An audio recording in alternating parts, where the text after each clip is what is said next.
But it's time now for Uncancelled. And this is where some of the world's top commentators speak out on controversial issues without the fear of the cancel culture sweeping the rest of the media. Now, Canadian Prime Minister Justin Trudeau has demanded an end to a protest by hundreds of truckers railing against COVID-19 restrictions that has paralysed the capital city for over a week.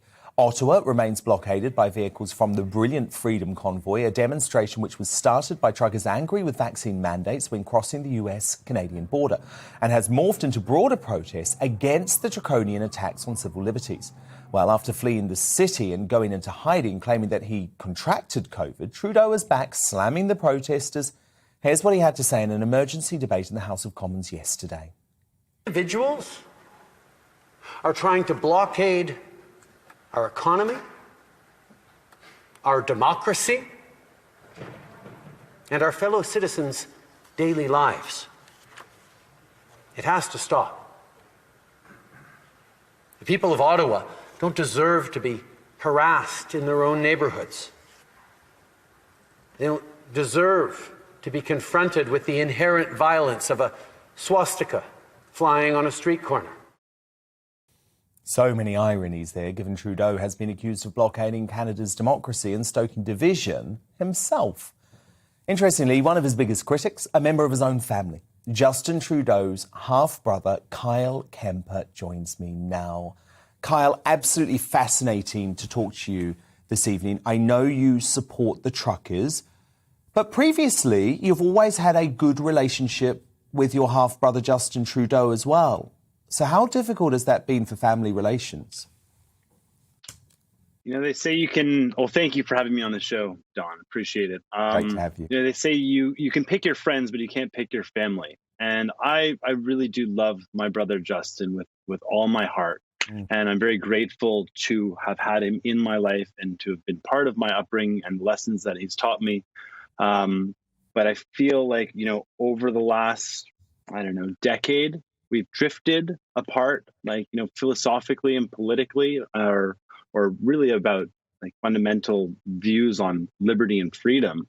And, you know, with this COVID scam, whatever we want to call it, you know, it's been 2 years of fear from my brother and the media and, you know, the global corporatocracy, disconnecting people, creating uncertainty, doubt, mental health challenges, division amongst everybody. Like, yes. You know, the tensions have been so high. Well, indeed.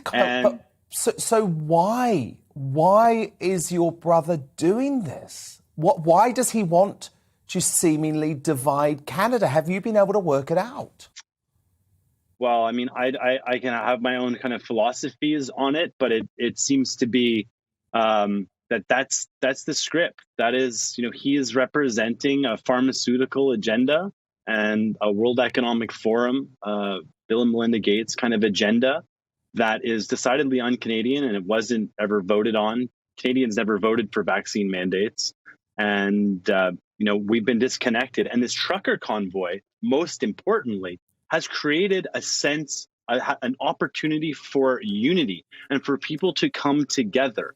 And make no mistake, what's going on in Ottawa isn't hateful, and swastikas are not flying on street corners. That was one photo that would never in a crowd, that was cherry picked and then retweeted by the mainstream pharmaceutical media that just pushed this narrative to try and slander the entire movement. But the reality on the streets, I've been talking to these truckers, I've been talking to people, they're cleaning up the streets, crime is down, they're sharing, there's community, there's dancing, there's high vibration, there's music, and they just want our freedom back. They want the true north, strong and free is what Canada is known as. Yeah, no, these are good, honest people. You know, and I think there's a real irony on a couple of levels, Kyle, and I want to put both of them to you, because the first is obviously your brother, Trudeau, big supporter of the BLM movement, and we know that they were responsible for all sorts of acts of violence in North America over the past couple of years.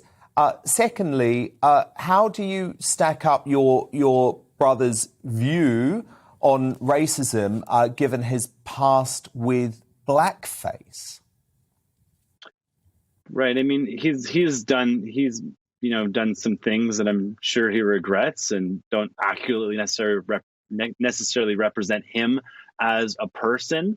But it's really kind of telling that those who speak and cast hate onto other groups are themselves representing hate and division.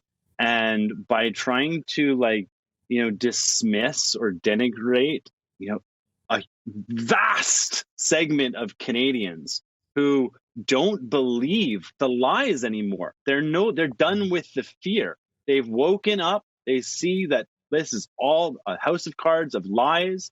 They have serious questions around the safety of this, around our children's future, around what is Canada going to become.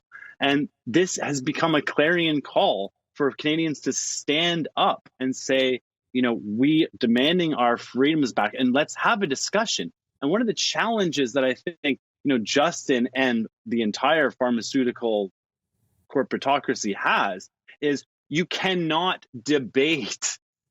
You cannot get into a debate in this because your science doesn't stand up to debate. Truth stands up to debate. Lies need to be censored, and you need to use fact checkers and misinformation quotes and an army of blue check marks to propagate a narrative.